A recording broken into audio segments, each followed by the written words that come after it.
نزينا الكومبيس تقرين عزموله تيهو موبلر ጸጋማዊ ሰልፊ ሽወደን እምነት ብምኽላዕ ኣብ ስልጣን ንዘሎ መንግስቲ ሽወደን ንምእላይ ክገብሮ ዝሓሰበ መደብ ኣብዚ እዋን እዚ ከም ዘይገብሮ ኣፍሊጡ ዓለም ለኻዊ ማዕከን ክታበት ዝተፈላለዩ ሕማማት ማለት ኮቫክስ ንምቕራብ ክታበት ተሪፉ ንዘሎ ግዜ ኣዝዩ ሓፂር ምዃኑ ብወግዒ ኣውጁ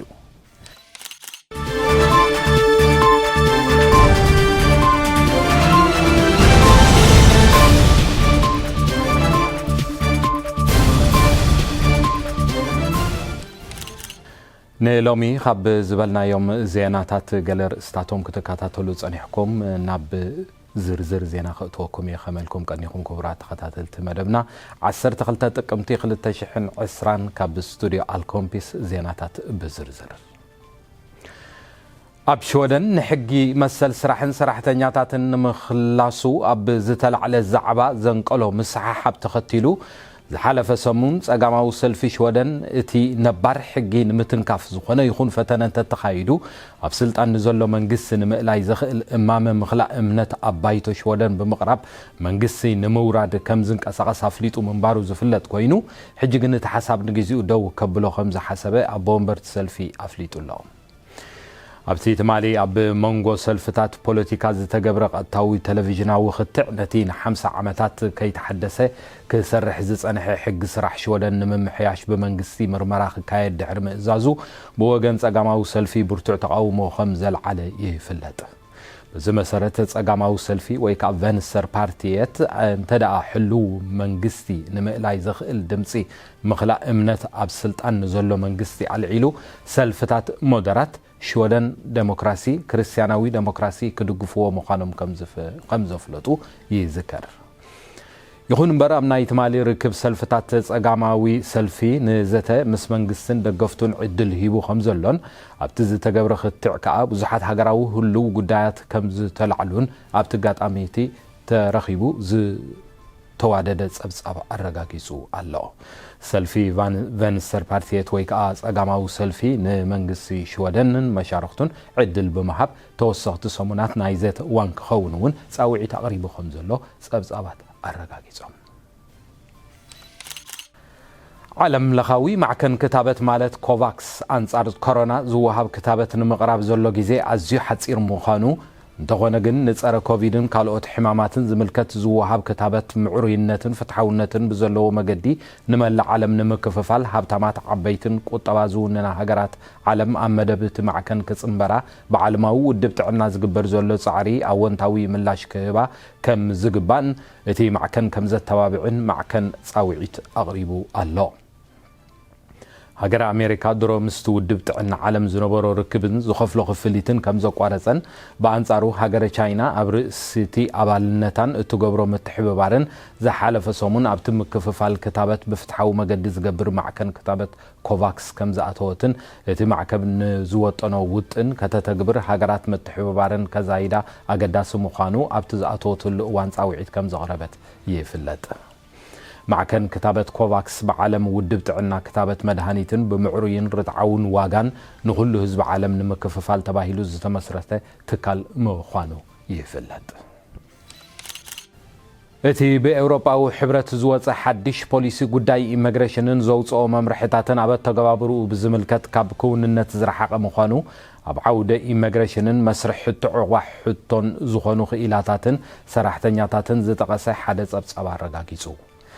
بمسارات سبب السلطان حلوات دوب شودن تي ام مسرح تغبار كوعل تباهيلو زلو ممرحي حاده ناي دوبات هاجرات اوروبا عقبه زحتت سب سدتنيان كمون عقبه مسحاتته او وشت حمشت معالتات كل مسرح مصراي توديو وسانه وهابو زبل فصوم كاو كوننت زرحقه مقانون كم نبور ابز حج اوان كم زز عينتو مسرح 12 سمون موهابي وسانه 12 سمون كتقبلنتون تتنصيغو نا كابزموت نابزموت هاجر نمملاس ابز جبر مسرح كم زو وسد حلافي دوب باتريك انغستروم املكيتولو بزي كازي وكيل تصوعي سدتنياتات ودب حبرات هاجرات اب هاجرت اليان بتمساسالن حدش رئيتو بوليسي إيميغريشن اوروبا مسكوننت زترح حقي بمبال كم زنقفو كفلت تخايلو الله ኣብ ሽወደን ዓቐን ስእነት ስራሕ ብብዝሒ ዝረኣየሉ ዘሎ ኣብ ዓበይቲ ከተማታት ምዃኑ ቤት ጽሕፈት ዕዮ ሽወደን ማለት ኣርቤስ ፎርመድሊን ኣፍሊጡ መሰረት እቲ ሓበሬታ ኣብተን ብብዝሒ ህዝቢ ልዑል ቁጽሪ ዘለወን ከተማታት ዝርከባ ዞባታት ዝለዓለ ቁጽሪ ስእነት ስራሕ ከም ዝተመዝገበን ገለ ካብኣተን ከዓ ዞባ ስቶክሆልም ዝለዓለት ብኻልኣይ ደረጃ ከዓ ዞባ ሶርምላንድ ምዃና እቲ ቤት ጽሕፈት ኣመልኪቱ ሽዑኳ ካብቲ ዝነበረ ልዕሊ 500,000 ብዝሒ ፍልሊ ከይተረኣየ ኣብ ዘለዎ ቁጽሪ ደው ኢሉ እንተሃለወ ኣብ ዝሓለፈ ሰሙን ጥራይ ናብ 10,000 ዝገማገም ደለይቲ ስራሕ ከም ዝተመዝገቡን ፍርቂ ካብኣቶም ካልእ ስራሕ ገሊኣቶም ከዓ ናብ ዓውደ ትምህርቲ ብኡንብኡ ከም ዝኣተው እውን ክፍለጥ ተኻኢሉ ኣሎ ኣብ ጎረቤት ሃገር ዴንማርክ ቁጽሪ ብዝተፈላለዩ መገዲ ዝሞቱ ዘለዉ ሰባት ኣዝዩ እንዳወሓደ ምምጽኡ ካብ ዴንማርክ ዝተረኽበ ሓበሬታ ነጺሩ መሰረት ሰብ መዚ ጥዕና ሃገር ዴንማርክ ኣብታ ሃገር ኣብ ዘን ዝሓለፋ 2 ዓመታት ብኢንፍሉዌንዛን ዝልከፉ ሰባት ከም ዝወሓዱን ኣብዚ ሕጂ እዋን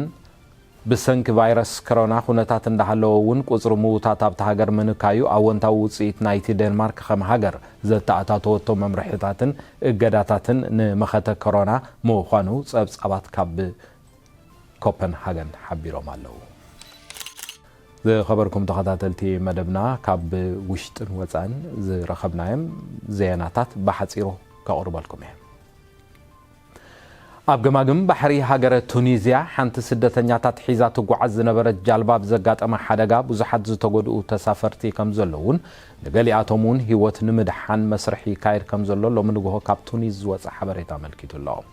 በዚ መሰረት ዛጊት ቆልዑ ዝርከብዎም 10 ሰባት ክድሕኑ ከለዉ ካልኦት 21 ሰባት ከዓ ሃለዋቶም ተሳኢኑ ከም ዘሎ እቲ ዜና ኣመልኪቱ እቲ ኣብ ሃገር ኣሜሪካ ንዝካየድ ዘሎ ጎስጓስ ፕሬሲደንታዊ ምርጫ ተባሂሉ ኣብ መንጎ ተወዳደርቲ መራሕቲ ሪፑብሊካንን ዴሞክራሲያውያንን ዝተመደበ መድረኽ ክትዕ ካብ 15 ናብ 21 ጥቅምቲ ከም ዝተሰጋገረ ኮሚሽን ምርጫት ሃገር ኣፍሊጡ ኣሎ ምኽንያት ኣብ ስልጣን ዘሎ ሰልፊ ሪፑብሊካን መራሒ መንግስቲ ዶናልድ ትራምፕ ብኮሮና ቫይረስ ተለኺፉ ስለ ዝጸንሐ ተባሂሉ ከም ዝኾነውን ብርሕቀት ኣይ ካታዕኒየ ብምባል ናብቲ ኮሚሽን ምርጫ ዝቐርበ ተቃውሞ ተኸቲሉ እዚ ናይ መዓልቲ ምስግጋር ከም ዘጋጠመት ኮሚሽን ኣረጋጊጹ ኣሎ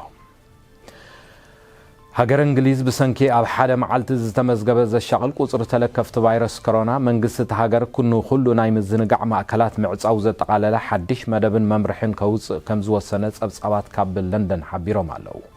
እቶም ሓድሽ መደብን መምርሕታትን ካብ ቦታ ናብ ቦታ ሃገር ክፈላለይ ከም ዝኽእል እውን መንግስቲ ኣብ ዘውፅኦ መግለጺ ኣመልኪቱ ኣብ መወዳእታ መተሓሳሰቢ ኩልኩም ኣብ ዝተፈላለዩ ንግድን መውሃባ ኣገልግሎትን ዝተዋፈርኩም ትካላትኩምን ፍርያትኩምን ንምልላይ ይኹን ሓበሬታ ብመገዲ ኣልኮምፒስ ትግርኛ ናብ ህዝቢ ክዝርግሓልኩም ይኹን መዋዓውዒ ሬክላም ክግበረልኩም እትደልዩ ትካላት ማሕበራትን ውልቀ ሰባትን መገዲ መሰንጀር ወይ እውን ኣብ ድሕረ ገጽና ከምኡውን ኣብ ፌስቡክን ኣብ ካልእ መራኸብታትና ዘሎ ኣድራሻታት ተጠቂምኩም ክትውከሱና ንዕድም በዚ ኣጋጣሚ እዚ ኣብ ፌስቡክ ኣብ ድሕረ ገጽና ኢንስታግራም ከምኡውን ኣብ ዩቲዩብ ዘሎ ካናላትና ሳብስክራይብ ብምግባር ተሳታፍነትኩም ክትዕብዩ እንዳዘኻኸርኩ ንሎሚ ሶኒ ዝተዳለወ ዜናታት እዚ ስጋብ ሕጂ ክትከታተልዎ ዝጸናሕኩም እዩ ኣብዚ መጽእ ዘሎ ረቡዕ ብተመሳሳሊ ናይ ዜና ምድላው ስጋብ ንራኸብ ሰላም ዳሓንቀኒ እዩ